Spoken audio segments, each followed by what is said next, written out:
and welcome to the Love MEESH Podcast. I'm your host, Meesh. It is a billion podcasts to listen to, and the universe guided you right here to this one.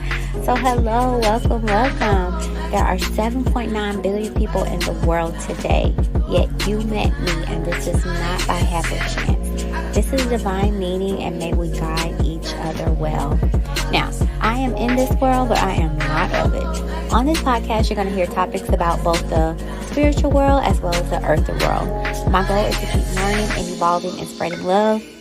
Hey loves, and welcome to another episode of the Love MEESH Podcast. So on today's podcast episode, we are going to be talking about last names, particularly African American last names, where they originate from.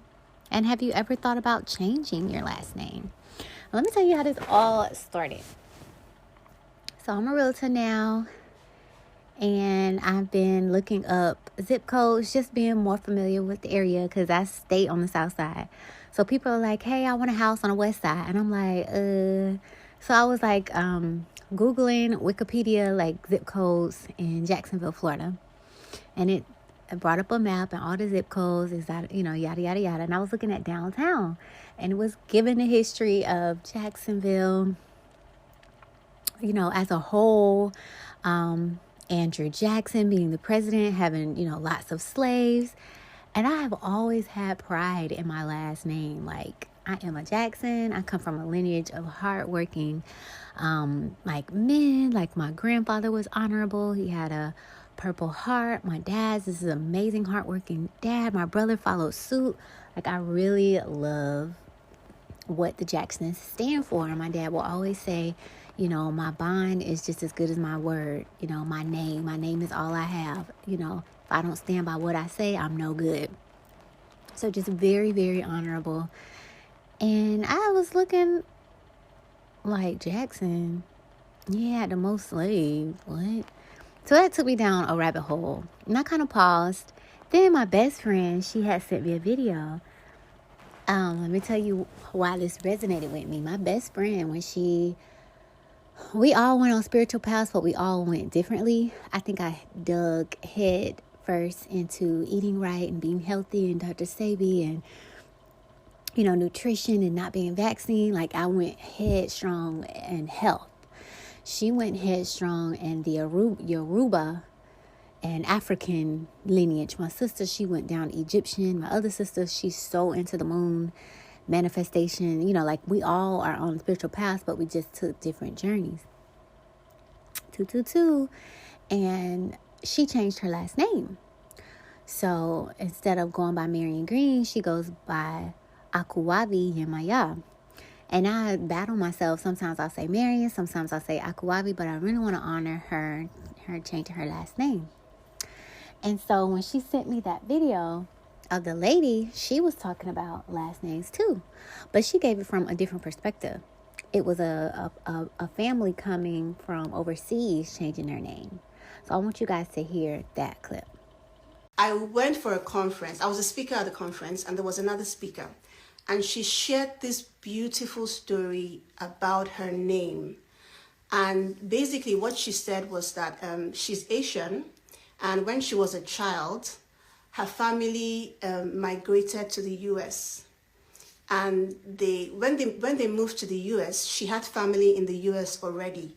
And her uncle came and he spoke to the family and said, now that you guys have come from Asia to the U.S., if you want to adjust very well, if you want to, have a great time here, if you want to go to school and nobody's teasing you, you're going to have to change your names. So in America, you can't use your Asian names, but you have to choose English names that people can easily pronounce.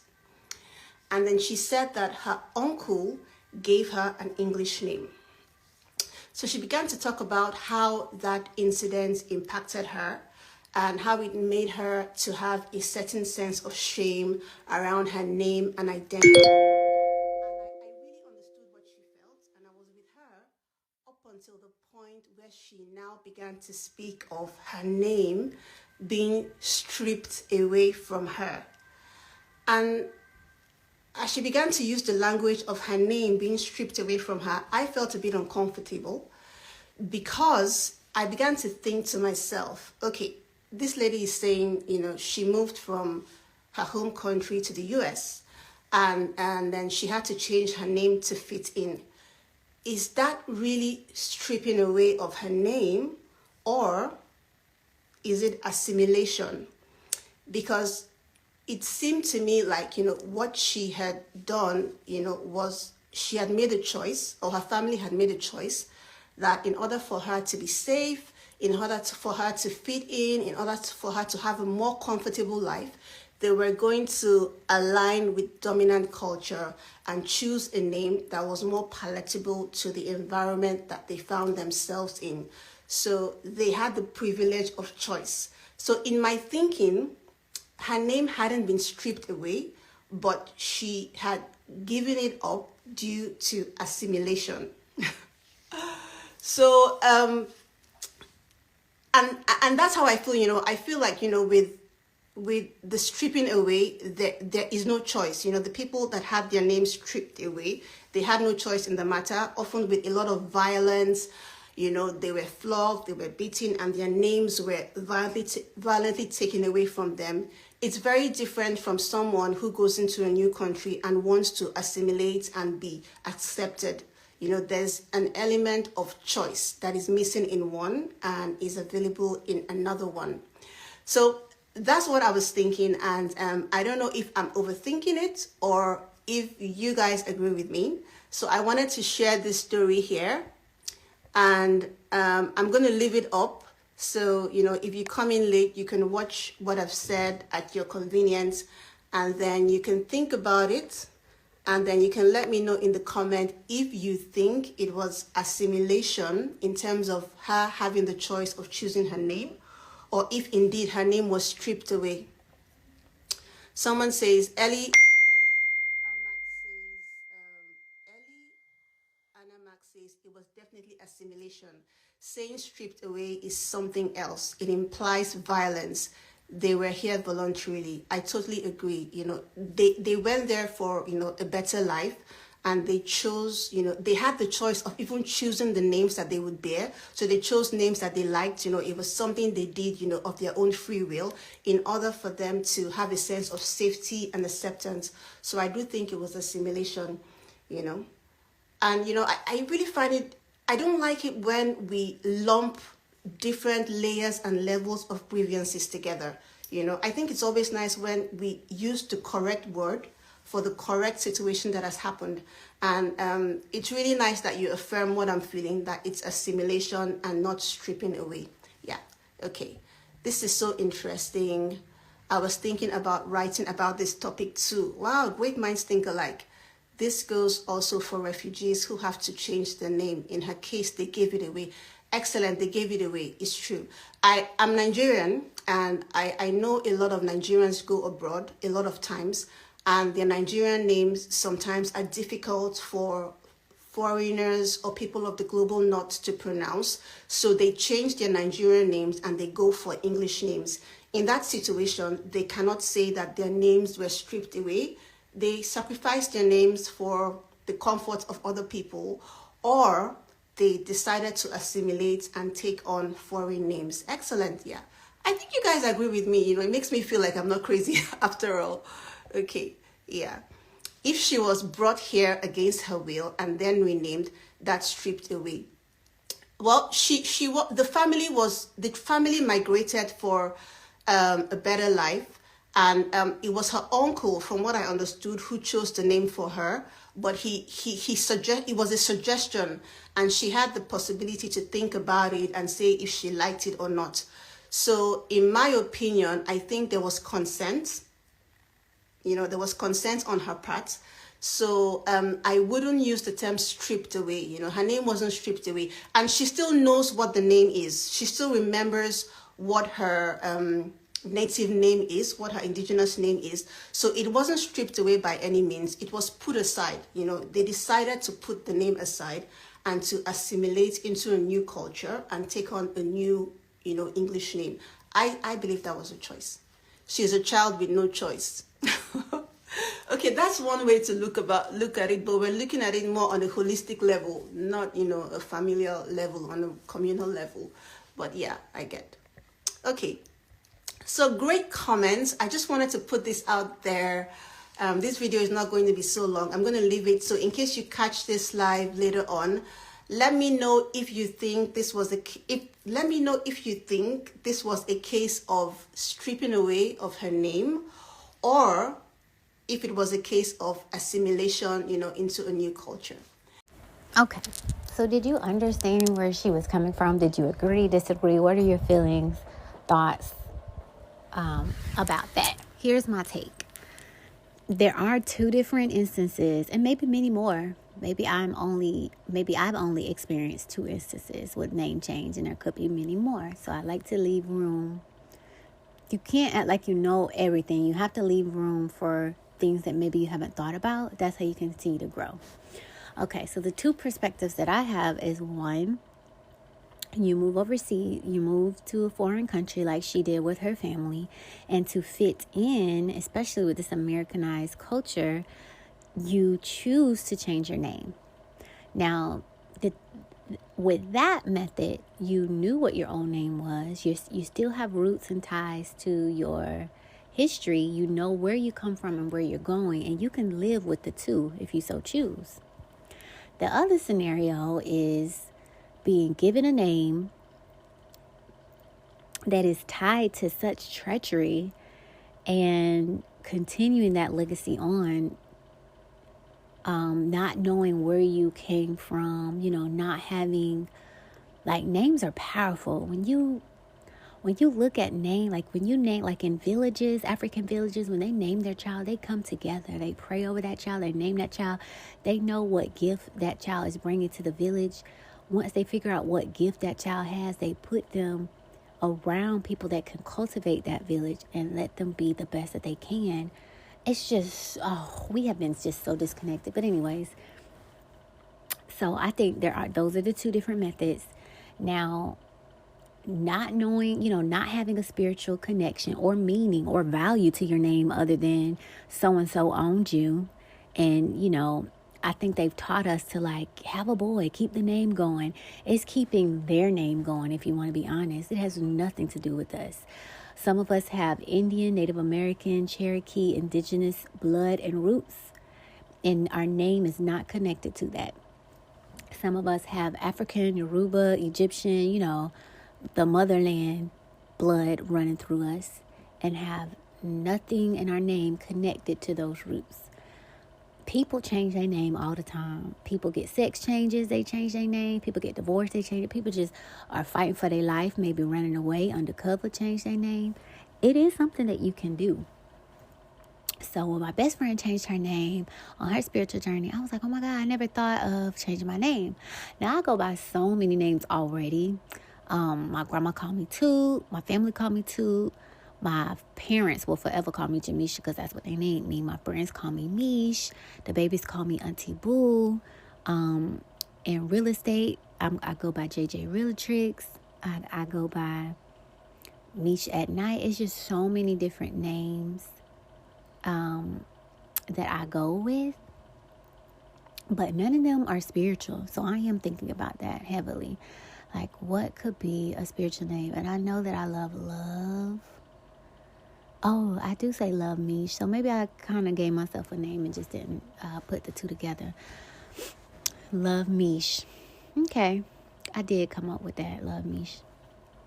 But again, it doesn't have any native or African ties. And I only bring this up because Spirit will have you doing things and you're like, what is all this about? I went to the library and got African books. I got Egyptian books. I have native books. Where is this going? So obviously something is pulling me and calling me to discover something. It's probably going to unlock a level within me. I know that I am a fighter. I have fighter in my blood for sure. But I'm going to keep going down these two journeys and see where they take me. So this particular podcast continued to take me down the Native American, maybe both Native American and African road, and I'm gonna bring y'all with me. So we talking about names, where they originate from, would you change your name, etc. So I went to lipstickalley.com And this was the question. For those with slave owner last names, would you change them? That was the question. The first person said, I had the discussion with a friend, and to my surprise, he was passionately against changing his slave last name. Calling the idea stupid, it would change nothing. So I asked, well, if it doesn't change anything, why not change it? Unsurprisingly, he could not give me a valid reason for why. He just kept insulting me. Someone else said, oh, my bad, this continues. We collectively agreed that Confederate monuments and relics should be removed and schools should be renamed because it honors a racist past. So why not change your last name if you know you only have it because of slavery? Last names like Davis, Ruffin, Johnson, Smith, etc. are all names given to slaves to mark them as property. If the process was free, would you change your last name to something with a more powerful, positive meaning? The next person says, good points about the monuments and school names. I haven't even made that connection with last names. Here are some more points made on the topic. What's your slave name? Black to African movement. There's no doubt that most of our last names come from previous owners. People are so attached to those names, though, that I imagine most people won't want to change for legacy reasons. The next person says, this is an interesting topic. Even though I have an African surname, I am interested to hear some font responses who have slave owner last names. What would be the method some of you would choose to change your name? I love dialogue and conversation like this. Oh my God.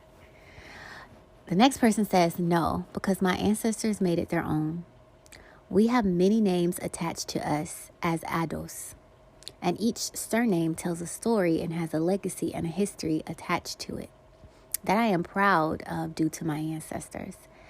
They kept their enslavers' name due to wanting their family members who were sold away to be able to find them after they were free. I am thankful my ancestors kept their enslavers' name because it has allowed me to find them and reconnect with so many family members who were displaced due to being sold or disconnected after emancipation. Some of my ancestors did change their name and created or picked their own last name after emancipation, which I am proud of them for. But those who did, I have to say, trying to find more information about them has been so hard. I would recommend everyone to read this book. It will really open your eyes and hearts about what these surnames mean to us and why many of our ancestors decided to keep them. Help me to find my people. The African American search for family lost in slavery. And what I'm doing, y'all, is I'm opening up little tabs so I can circle back around to them. The other person says, nah, I'm more concerned with leaving a legacy for my descendants and caring about what they are called. Changing my name won't change what happened to my ancestors. My last name reminds me of how resilient, this is me, my ancestors were to survive what they had to endure so that I can have something now. The next person says, all names have meanings. I would suggest choosing a word that has meaning to you. Me personally, I feel connected to the original Hebrew language and meaning. As an example, Harut means freedom. Next person says, my last name is French because my dad's family came from Louisiana. I would like to know what it was originally. The next person said, I don't know what I would change my last name to, so probably not. If I could somehow find out the original surname of my ancestors, maybe that.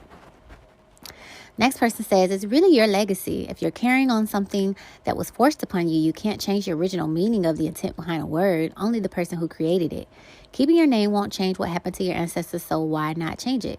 Yet the ancestors kept them so family would find them. But that was in the past, before internet and DNA websites. We live in a totally different reality, so wouldn't it make sense to do things differently? I like that. I was thinking about it, but I really couldn't find anything else that went with my first name. I gave up. And now stuck with this for now. The next person says, truthfully, that's a stretch. If I ever find the original surname, why not create a new legacy for your descendants in honor of your ancestors? I like that one. Oh, finding the original name would be practically impossible, hypothetically, though it'd be cool. Yes, but they did that over 100 years ago. Earth evolves, animals evolves, and so should we. Now we find lost ancestors through DNA websites. We don't need to keep last names to find family members anymore. In addition, many adults have ancestors who built schools, communities, centers, and churches under each of their surnames. I have amazing black men and women who did amazing things and were strong, amazing people. The surname is theirs. We understand how they got it, and it wasn't their fault. But they all have made their own. I refuse to look at it under a white or non-adult gaze. My third great-grandmother built a family church which is still going strong. As well as we have many family cemeteries where my ancestors are buried. I want to be buried at one of them. One of my great-grandfathers built the first school during emancipation. The land is now a small park that bears his name. My last name is not a burden. The surnames are not a burden, of course. It's not shameful. At least it's not a shame that the Edos has to bear. I agree. If I was from that culture, I would be ashamed of my history. I don't even understand. Okay, let me continue. Our legacy with any surname started with our ancestors. Let me start over. Our legacy with any surname started when our ancestors became free men, women, and made it their own by choice. The next person says, no, it's our family name now. I share it with over 900 family members. Well, I'm married now, but I did share it with them. Next person says, not everyone is into DNA. Not everyone needs to do DNA. Many of us are okay with our surnames and the history their families' ancestors made of it. And slavery was not that long ago. My paternal grandparents were born in 1900 and 1902. They had my father in the late 40s. They both lived with their newly freed ancestors at one time. You are speaking as if our ancestors didn't have a choice to rename themselves after emancipation they did, and they decided to keep their names. You are assuming that the last names many adults have are not chosen by their ancestors. They did it by choice and for a reason, and I respect it, and I will honor their decision. So that was enough of that. So let me exit out. I agree with some of them, like thinking of Jackson from Andrew Jackson, no, I despise it. But thinking of Jackson from my brother, my father, my grandfather, I'm proud. So it's like a catch-22 for me. So now I'm going to www.worldlastnames.com. Most common African-American last names, Black last names. Africa is one of the largest and most diverse continents in the world. It has a broad range of languages, cultures, traditions, and ethnicities. So as you can imagine, African surnames are also broad spectrum. African-American last names, however, are a little different. The unknown history behind African-American last names. This history behind African-American surname isn't actually that well known, and it is a little upsetting. African-American last names are connected to a long history of slavery. When they were enslaved, African-Americans were given last names that belonged to their owners. It was seen as a way of marking the enslaved African-Americans as the property of a white family. So why didn't African-Americans change their last names even after the abolition of slavery?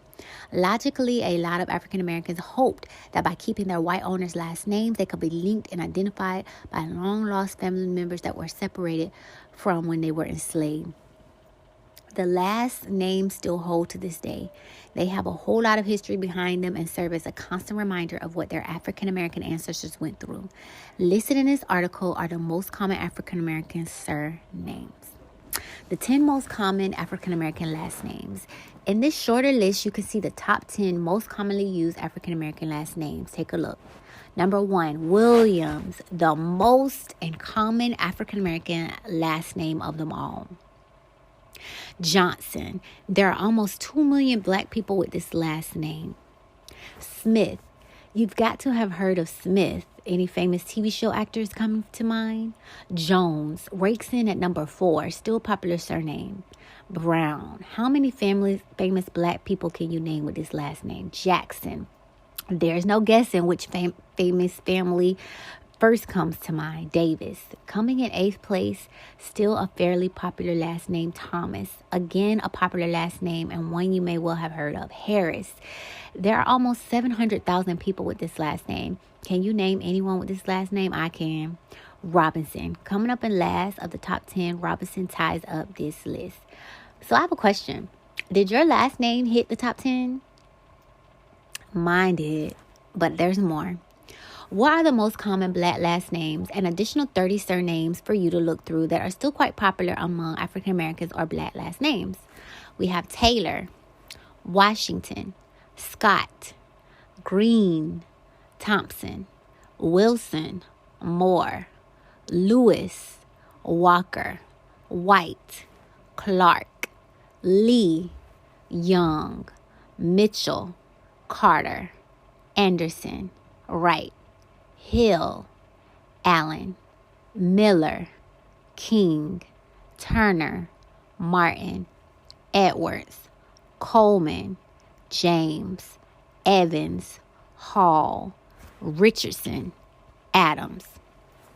To read more common, I think that was it. So I thought it was pretty interesting. Did your name hit the second list of 30? Was your last name in that second list of 30? This is just so interesting, you guys. So let's just say hypothetically, you come from a lineage of maybe slave owners. You'll be able to look at the world and say, my grandfather had slaves with last names Jackson. Look how many Jacksons there are in the world. Because, they grow and they get married and they populate and grow and get married and populate. And they all stem, maybe, if they didn't just choose the last name, from that plantation. That is wild. That is insane to me. I wonder if that's how they are sitting around who sat there and counted which one did they list? The Johnsons. 2 million Black people have a Johnson last name. So that family lineage from that plantation grew that big. Our families are bigger than we think. Okay, so that was enough of that one.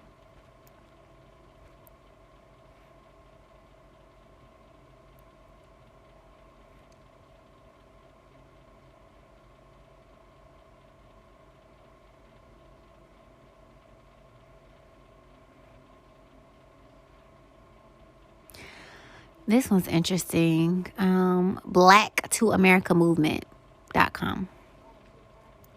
What's your slave name? Where did your last name come from? If you're African American, it is probably the family name of a white people who owned your ancestors hundreds of years ago. Or it may come about as a kind of work your ancestors were forced to do when they were enslaved, like cook or baker. One way or another, we can literally refer to most of our last names as slave names. When people argue that we need to get over slavery, that it didn't happen to us or anyone that we know, few consider the impact it still has on us today. That among the many ways we still carry the burden of our ancestors, the most obvious is what we call ourselves.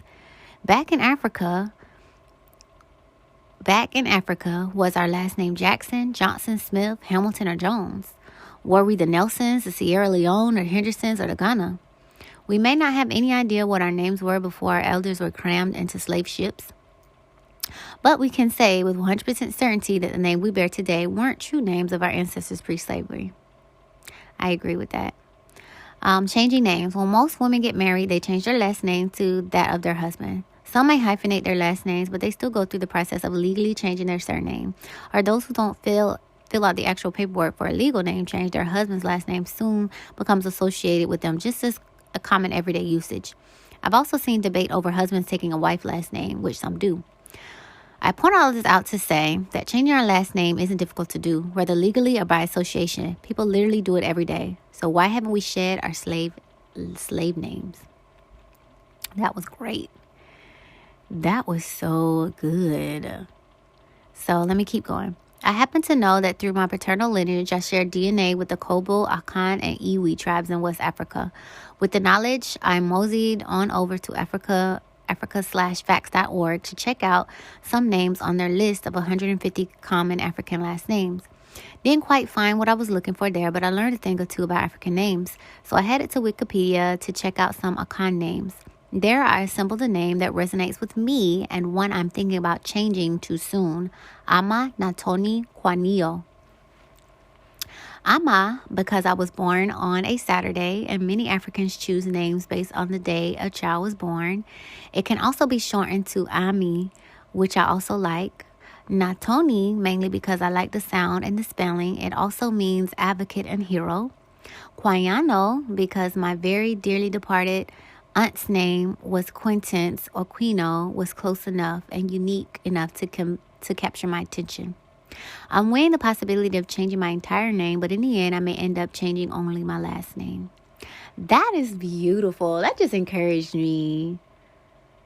This is what my best friend did. Akuwabi Yamaye. She definitely did the day she was born on. Oh my God. Okay, so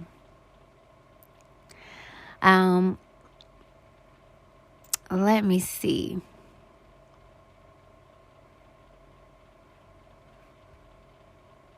This is so awesome, y'all. Okay, so that was that. That was cool. I'm going to keep that one up so I can come back to it. Okay, so this is uncpress.org. Help me to find my people. It's about the book. Let me see if it gives me a little bit more about the book. After the Civil War, African American placed picnic information, wanted advertisement, and newspapers searching for missing family members.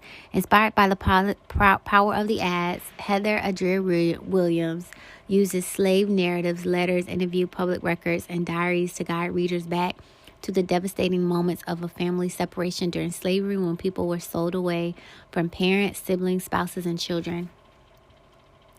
Williams explored the heartbreaking stories of separation and the long, unusually unsuccessful journey towards reunification, examining the inferior lives of the enslaved and freed people as they tried to come to terms with great loss. Williams grounds their grief, fear, anger, and longing, frustration, and hope in the history of American slavery and the domestic slave trade. William follows those who were separated, chronicles their searches, and documents the rare experience of reunion. She also explores the sympathy, indifference, hospitality, the empathy expressed by whites about sundered black families. William shows how searches for family members in the post-Civil War era continue to reverberate in African American cultures and the ongoing search for family history and connection across generations. So let me just pause right there. I created an ancestry, and we were able to, me and my sister, we talked to my grandma and my great uncle, and my grand uncle, and we were able to get a lot of missing pieces. So Ancestry.com is amazing, you guys. Sign up, and at least once you put it together, even if you don't pay monthly, it's there. Now, you may not be able to pull up the paperwork because you have to pay to see the paperwork. But once it's there, you got them names, it's there. We were able to go all the way back, of course, England. I know we all go back to England because, of course, they raped someone. And, you know, it is what it is. Whether you're African, Indian, wherever you come from, it's going to go back there.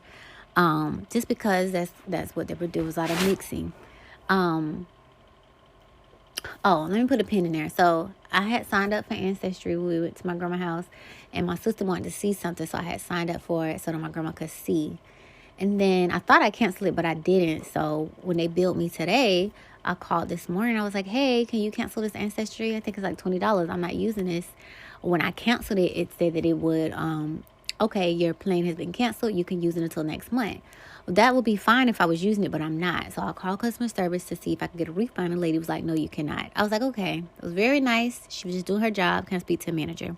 She put me on hold and come back and say, okay, we can refund it. What she was trying to say is, you're beyond your refund policy. You know, we can't refund you. You just have to, you know, it's going to end next month. And when I asked for a manager, I wasn't even nasty. I was just like, Lord, let me just speak to a manager because I don't want to pay for something I'm not going to be using. Now, if it's like Hulu or Netflix, something like that, and I know I'm still going to be watching, fine. Let's use it and pay for it until it ends. But this wasn't the case. So when she came back and refunded it, I was like, yes. I am so upset. I literally recorded this and it did not save. So what I was trying to say is, had I just told the lady, okay, you know, fine, I won't get a refund, and left, I wouldn't have got a refund. But because I was persistent, and I know sometimes when you go higher up, managers are able to do what their superiors, you know, are not. And I was able to get my refund. So I've just been getting that message a lot, like, keep going, never give up, be persistent. I'm reading a book now called Think and Grow Rich. And he's constantly saying, you know, visualize it, think of it in your mind, have a positive attitude, work towards it. You know, we don't get to control the time, but as long as you hold that thought and you want it to be, it will be. So yeah, that's what that reminded me of. But we're going to go, that's the end of part 1. This is probably going to take a while because I digged so deep into this. So that was it for part 1. Hope y'all come back and listen to part 2. And I wonder, if you know that your name is tied to slave master, would you change it?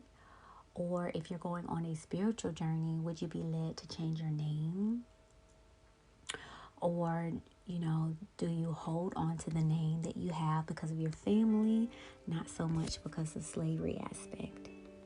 All right, my love. So that concludes part 1 of Last Names. Let's talk about it. And I will catch you guys on the next episode. Bye. But child, Earth is ghetto. I'm trying to make this my last reincarnation here. So namaste, Lovaste, always vibe high, babe. Thanks a million for listening. I hope you have a better than great day. I love you. Talk to you later. Mwah. Bye.